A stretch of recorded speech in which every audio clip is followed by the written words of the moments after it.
컴퓨텍스 2023에 커세어 부스도 있다고 해서 열심히 찾았더니 그랜드 하얏트 호텔에서 따로 진행했다고 해서 갈 수 없었던 저는 도레입니다. 여러분 안녕하세요.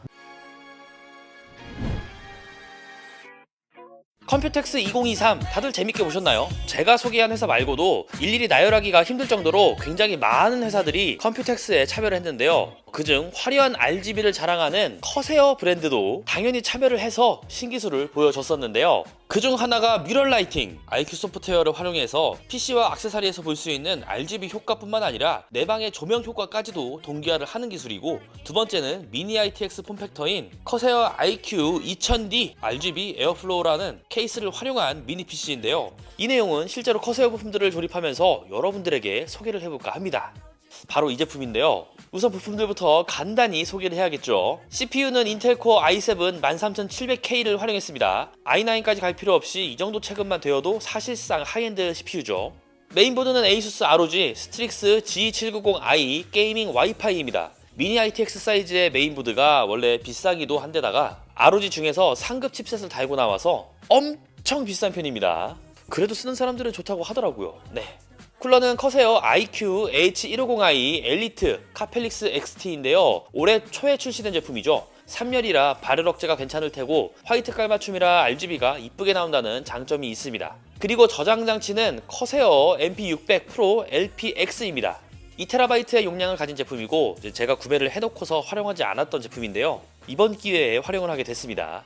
그 옆엔 유명한 램이죠. 커세어 벤젠스 RGB DDR5 16GB 제품이 2개 들어가 있는 패키지입니다. 6000MHz 지원이 된다고 써있네요. 파워는 커세어 SF1000L입니다. SFX 폼팩터에 1000W 출력 80플러스 골드를 받았기 때문에 효율은 좋을 수밖에 없을 텐데요. 지포스 4000번대하고 연결할 수 있는 16핀 케이블이 동봉되어 있습니다. 요런 거는 굉장히 좋죠. 그리고 그래픽카드는 이노3D RTX 4080 i7 제품입니다. 현재 이 칩셋보다 좋은 건 RTX 4090밖에 없을 정도로 굉장히 좋은 제품이죠. 3슬롯 제품이고요. 다행히 케이스에 이렇게 들어갑니다. 마지막으로 커세어 IQ 2000D RGB 에어플로우입니다. 메인보드 규격은 미니 ITX인데요. 이 보드도 그렇지만 이 규격이 좀 비쌉니다. 예.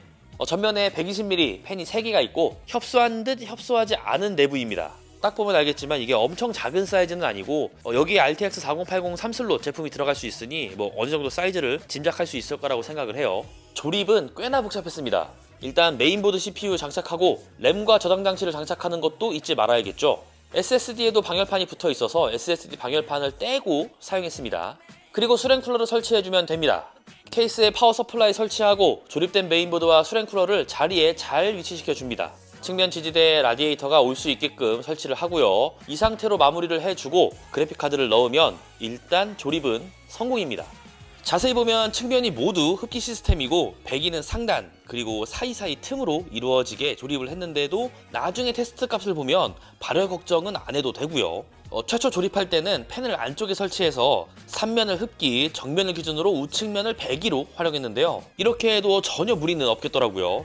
통기성은 더 좋아지지만 RGB의 멋은 조금 떨어지는 일장일단이 있다고 볼 수가 있겠죠.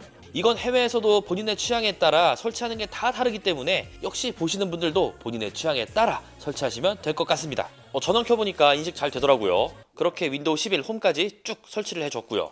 굉장히 쉽게 얘기를 했는데 사실 과정은 꽤나 복잡했습니다. 추 IQ 링크가 지원되는 커세어 제품들을 활용해서 데스크탑을 조립할 때 어떤 점이 다른지 얘기해 보기로 할게요. 미러 라이팅은 쉽게 설정이 가능합니다. 최신 IQ 소프트웨어를 설치하면 커세어 제품은 메인 화면에 바로 뜨게 되는데요. 보는 것처럼 미러 라이팅을 따로 설치를 해준다거나 미러 라이팅을 지원하는 제품이 따로 있는 건 아닙니다. 기존의 커세어 제품군도 해당 기능을 활용할 수가 있고요. 이 화면이 보인다면 이미 절반 이상 세팅을 한 거고요. 저는 바로 사용 가능한 조명이 따로 있진 않고 커세어 제품을 연결해서 미러 라이팅을 세팅해 봤는데요. 일단 키보드나 마우스의 크기를 잡고 원하는 공간에 놓고 옆에 RGB 바도 제 취향에 맞게 위치시켜 두었습니다. 그리고 본체에 달려있는 6개의 펜도 설정을 해주고 원하는 컬러 라이트로 선택해주면 모든 커세어 제품의 RGB가 동기화가 되게 됩니다. 이야. 사실 엄청나게 특별한 기능은 아니지만 게이머들 감성 자극하는 기능이잖아요. RGB 뽕 받으려고 커세어 구매하는 것이기도 하고요. 만약 컴퓨터가 놓여져 있는 방에 RGB 제어가 가능한 조명으로 장식해두고 있다면 RGB 뽕맛은 제대로 볼 수 있는 기능이라고 생각이 들더라고요. 그리고 이왕 조립한 김에 미니 ITX의 쿨링 성능까지 보도록 할게요. 우선 3D 마크 테스트에선 문제없는 성능이 측정됩니다. 스로틀링이 걸리는 상황은 없다는 뜻이 되겠고요.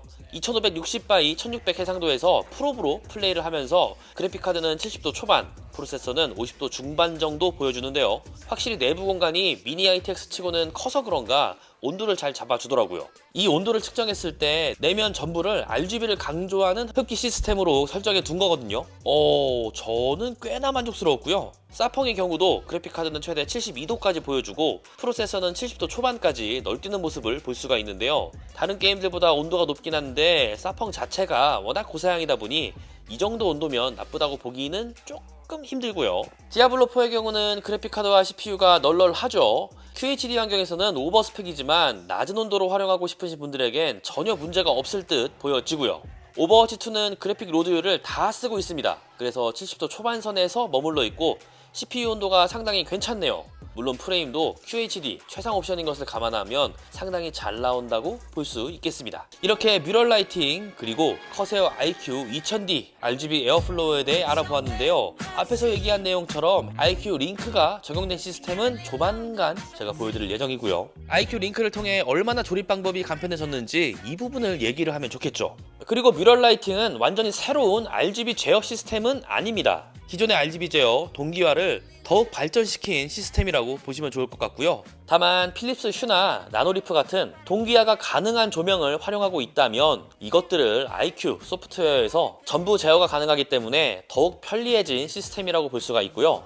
조명이 따로 없다고 해도 기존에 가지고 있던 PC 부품들이나 액세서리를 더욱 효과적으로 설정할 수 있습니다. 게임을 할 때는 모든 RGB를 특정 색으로 바꿔서 집중할 수 있게 만들고 영화를 볼 때도 영화 분위기에 맞춰서 조명을 변경해주고 이런 식의 설정이 가능하기 때문에 단순히 반짝반짝하는 RGB보다 조금 더 발전된 형태라고 볼 수가 있겠죠. 그리고 마지막으로 이 조립에 대해서 얘기를 좀 해보자면 일단 조립이 쉬운 건 아닙니다. 난이도를 1레벨부터 10레벨 순서로 나눈다고 하면 보통의 컴퓨터가 한 4레벨 정도라면은 이 제품 같은 경우는 한 7레벨 정도 되는 것 같아요. 난이도가 어느 정도 있는데요. 미니 ITX 폼팩터라 케이블을 숨길 공간이 많지 않고 비좁은 곳에 케이블을 꽂아야 하는 경우도 있습니다. 또한 이렇게 세워서 활용한다고 했을 때 이 메인보드 I/O 패널을 직관적으로 활용할 수가 없고요. 역시 또 이렇게 세워서 활용한다면 파워 서플라이 케이블도 외부로 빼야 합니다. 4슬롯이 들어가도록 제작이 됐다면 RTX 4090도 넣을 수가 있을 것 같긴 한데 RTX 4090 같은 경우는 너무 언밸런스한 느낌이기도 하고 아무튼 이런 부분에서 아쉬움을 느꼈다면 이렇게 조립을 해놓고 본다면 확실히 미적으로 아름답습니다. 2000D가 크다고 해도 보통의 케이스의 절반 수준이거나 조금 두터운 제품이라면 한 40% 정도 될 것 같은데요. 실제로 이 케이스를 보는 사람들도 확실히 이쁘다고 하는 케이스긴 합니다. 커세어를 부르는 밈이 존재하는데 사실 기본기, 성능이 바탕이 되는 상태에서 이쁘기까지 해야 그러한 밈도 생성이 되는 거라고 생각하거든요. 뭔가 사람들로 하여금 커세어 사고 싶다 이런 느낌이 들게끔 디자인을 구성하는 것에 있어서는 정말 타의 추종을 불허한다. 확실히 신미성 하나는 기가 막히다, 좀 커세어답다 이렇게 얘기를 하고 싶고요. 케이스에 3펜, 쿨러에 3펜이 있다고 해도 이 보통의 케이스와 비교해보면 협소한 공간인데 열 배출이 꽤나 잘 됩니다. 360mm 라디에이터도 설치가 가능해서 일반적인 환경에서 꽤나 잘 활용이 가능할 것 같더라고요. 제가 직접 디아블로4로 테스트를 하면서 온도 측정한 거 보셨죠? 미니 ITX 폼팩터의 RTX 4080 i7 13700K 조합인데 앞에서도 몇 번이고 말했지만 이 정도 온도면은 훌륭합니다. 그리고 이 사면이 메쉬라는 점도 유지보수에 있어서 꽤나 괜찮을 것 같았습니다. 떨어지기도 하고요. 이렇게 오늘은 커세어 IQ 2000D RGB 에어플로우 미니타워 PC를 조립해보고 뮤럴 라이팅에 대해 얘기도 해보았는데요. 여러분들에게 도움이 되었길 바라면서 오늘 영상은 여기서 마무리하겠습니다. 다음에 더욱 재밌는 영상으로 만나요. 제발! 이쁘긴 이쁩니다. 조립이 조금 어려워서 그렇죠.